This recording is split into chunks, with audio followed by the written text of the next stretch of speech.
جس چیز پر آپ زیادہ فوکس کرتے ہیں، زیادہ کنسنٹریٹ کرتے ہیں، جس چیز کے بارے میں آپ زیادہ غور و فکر کرتے ہیں، سوچتے ہیں، وہ چیز آپ کی زندگی میں بہت زیادہ اہمیت اختیار کر جاتی ہے۔ اگر آپ اپنا زیادہ تر وقت دوسروں کے بارے میں نیگیٹو سوچنے میں گزارتے ہیں، اگر آپ حسد کا شکار ہیں، اگر آپ دوسروں کے لیے اپنے دل اور دماغ اور روح میں نفرت کے جذبات پالتے رہتے ہیں، تو آپ کی زندگی میڈیوکریٹی کا شکار ہو جاتی ہے، بلکہ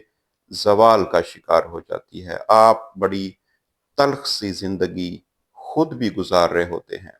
اس کے برعکس اگر آپ دوسروں کے لیے اور اپنے لیے ویلیو کریٹ کرتے ہیں، آپ پازیٹیو تھاٹس، آپ ایسے ایکشنز کو پلان کرتے ہیں کہ آپ کس طرح سے اپنے لیے یوزفل ہو سکتے ہیں، کس طرح سے دوسروں کے لیے یوزفل ہو سکتے ہیں، کس طرح سے آپ نئی پازیٹیو ویلیو جنریٹ کر سکتے ہیں اپنے لیے، دوسروں کے لیے، کس طرح سے آپ زیادہ سے زیادہ اپنے لیے اور دوسروں کے لیے خوشیوں کا باعث ہو سکتے ہیں،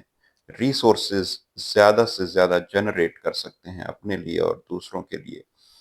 تو آپ خود بھی خوش رہنے لگتے ہیں، آپ زیادہ انرجی فیل کرتے ہیں، آپ زیادہ ایکسائٹمنٹ فیل کرتے ہیں، کیونکہ آپ کے پاس روڈ میپ ہوتا ہے، آپ کے پاس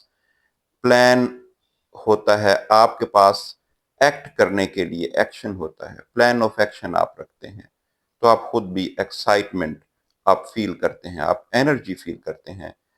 اس لیے آپ نے ڈیسائیڈ کرنا ہے کہ آپ خوش رہنا چاہتے ہیں یا آپ ناخوش اور پریشان رہنا چاہتے ہیں۔ Thank you.